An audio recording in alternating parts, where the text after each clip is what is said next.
The wind had a mournful voice that evening, carrying whispers over the plains as if the earth itself grieved something it could not name. Dust rose from the wagon tracks long since faded, settling on a broken fence post where a woman stood, wrists bound with coarse rope, lips parched, eyes vacant. Her 2 young daughters lay huddled at her feet like fallen fledglings, too tired to cry, too scared to sleep. Their mother's name was Clarabelle, and though she'd once been told she had a voice like river song, now silence clung to her like ash. They had been there since late morning, tied by men who wore town badges and carried bitterness like it was law. Her only crime had been existing in the wrong place, under the wrong story. And for that, Clara and her girls were made a spectacle on the edge of town, not far enough to be forgotten, just close enough to be shamed. The sun dipped low, orange and wide, like an eye reluctant to close. Then came the sound of hooves. Not hurried, measured, intent. One man approached on a gray mare speckled with dust, his shoulders broad as wagon beams, his presence quiet as twilight. His name was Boaz Creed, though folks in town called him the Mute Ox. Too big to be unnoticed, too quiet to be understood. He didn't speak. He didn't ask questions. He simply dismounted, reached for his knife, and cut the ropes binding Clara's wrists. She didn't flinch, didn't speak. He lifted the girls into his arms, 1 in each, and held them as if they were made of glass. Then he offered Clara the reins of the mare.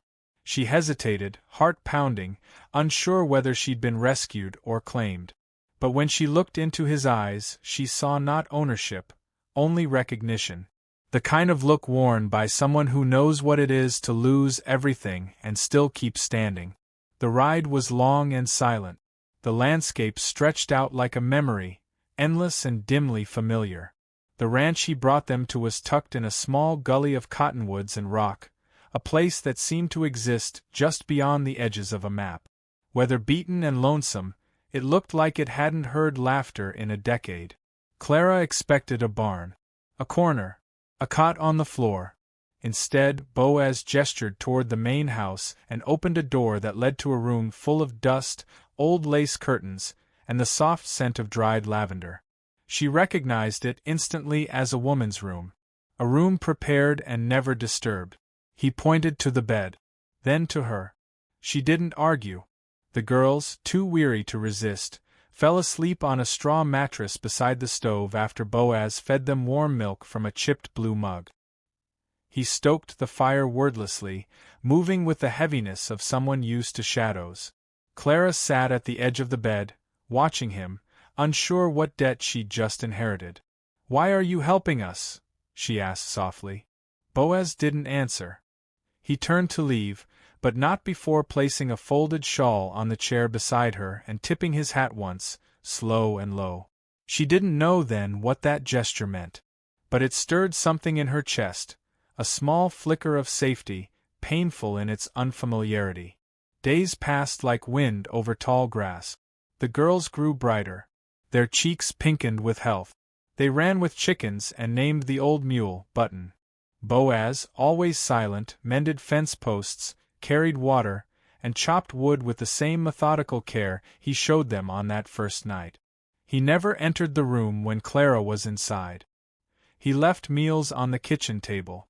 Sometimes he fixed the torn hem of the girls' dresses and folded them neatly at the foot of their bed. In town, whispers thickened. "He's taken her in," they said. "She's pretending to be the bride. Poor Maisie Belle. Ran off and now the sister takes her place." Clara didn't care what they said. Not anymore. Because no one in that town had untied her. No one had stepped forward when her girls cried in the dirt. Only Boaz. She tried to work, cleaned the porch, patched a few curtains, even helped dig out weeds near the barn, but he always found a way to finish things before she could. At first it annoyed her. Made her feel weak, unnecessary.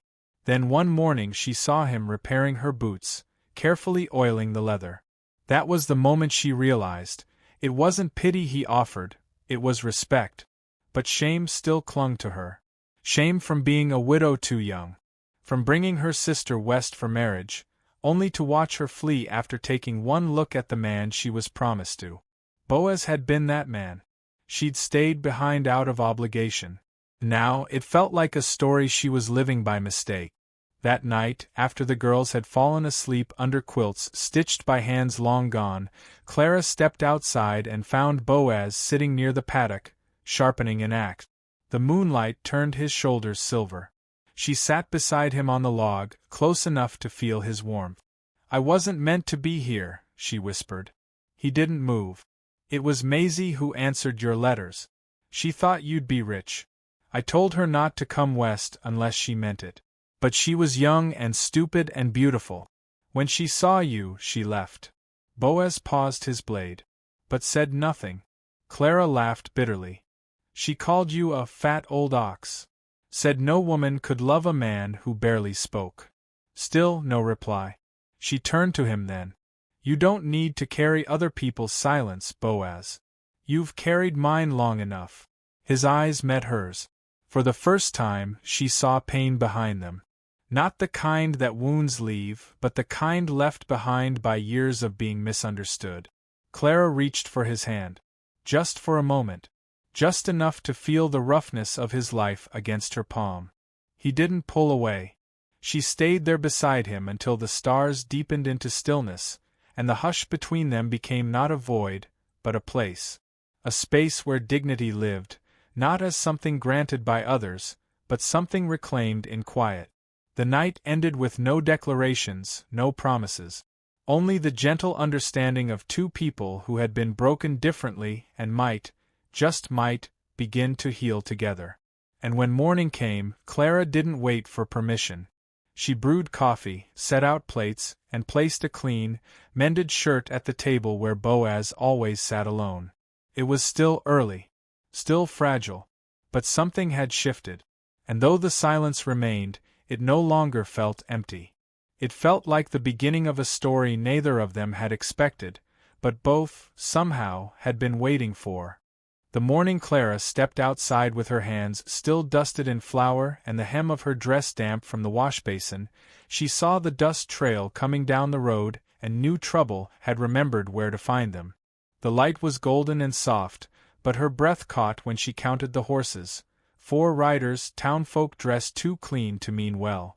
One of them, riding upright and smug, wore a navy waistcoat too warm for the season. Gideon Voss, the mayor's only son, with a face like a sermon and eyes sharp with judgment. Behind him rode Sheriff Elijah Dale, fingers resting not on the reins but near the iron on his belt.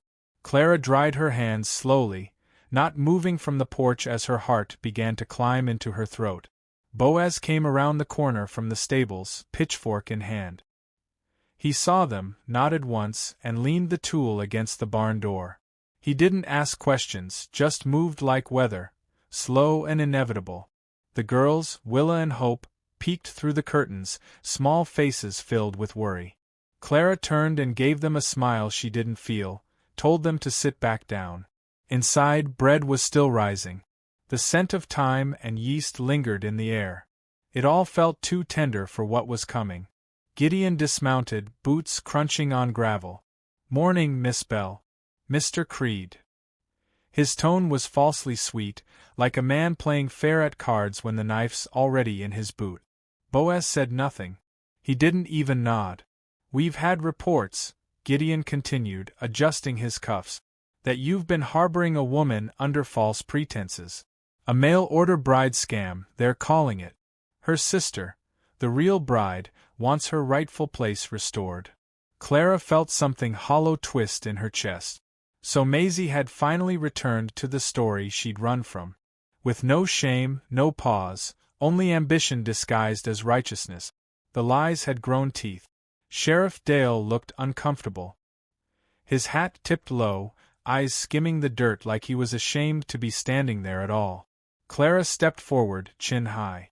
"Boaz didn't bring me here under false anything. I came because my sister ran.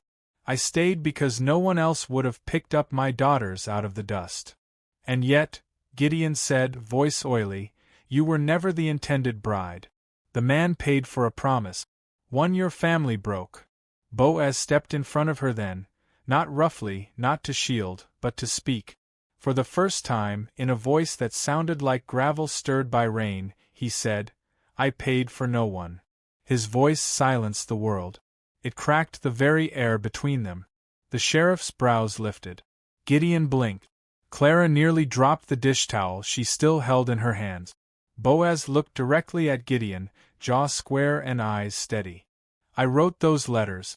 But I never bought a woman. She ran, yes. But Clara stayed. That choice, hers, not mine, made this place a home again." The words were few, but heavy with a history no one had bothered to ask about. Clara realized then she had never heard him speak, not even once. His silence had been the way he stitched wounds he didn't trust the world to see.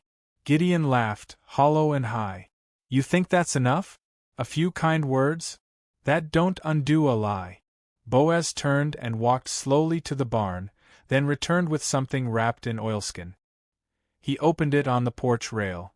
The stack of letters he'd written, each signed with quiet longing, each addressed to Maisie, but filled with the soul of a man seeking connection, not compliance.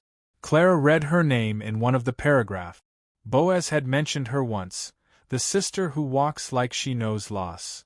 Even then, he'd seen her. Sheriff Dale finally stepped forward. "This ain't what I expected," he muttered, voice low. "But far as I can see, no law's been broken.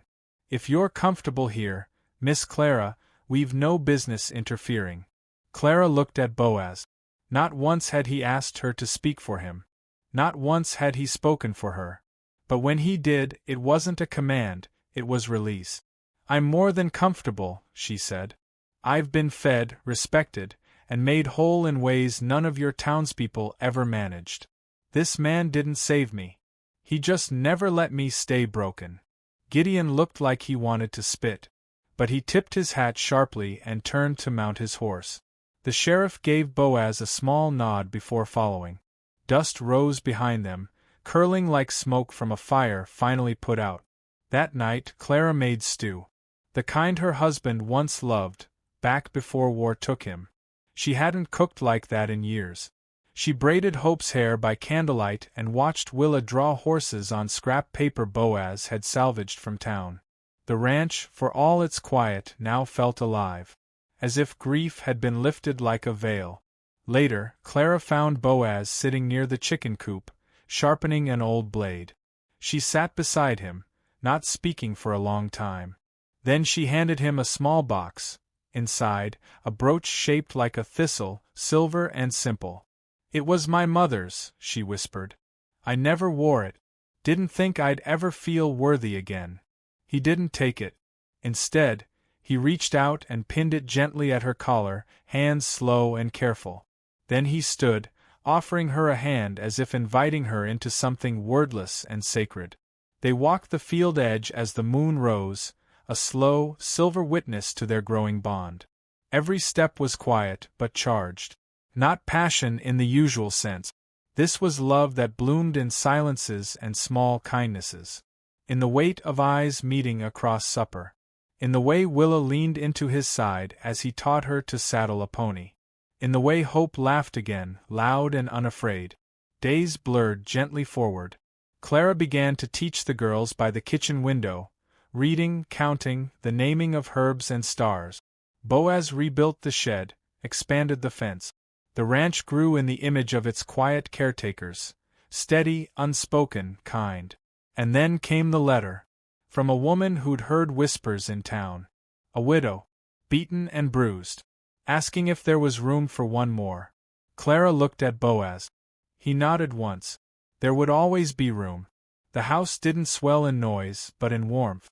Another room cleaned. Another plate set. The table grew longer by hands, not words. By year's end, they had a school. A garden. Chickens that finally laid again. No one asked about wedding papers. There was no need. One morning, Clara rose early, her hands calloused but steady. She looked out at the ranch and saw what had grown, not just vegetables or fences, but dignity, purpose, quiet, sacred resilience. She stood there a long time, wrapped in her shawl, listening to the wind whistle through the trees. Behind her, Boaz poured 2 mugs of coffee. No words exchanged. Only a shared breath, a long look, and a moment that felt like forever. And for the first time in years, Clara knew she had not just survived. She had become something whole. Something strong. Something chosen. And in the quiet, she had found not just shelter. She had found home,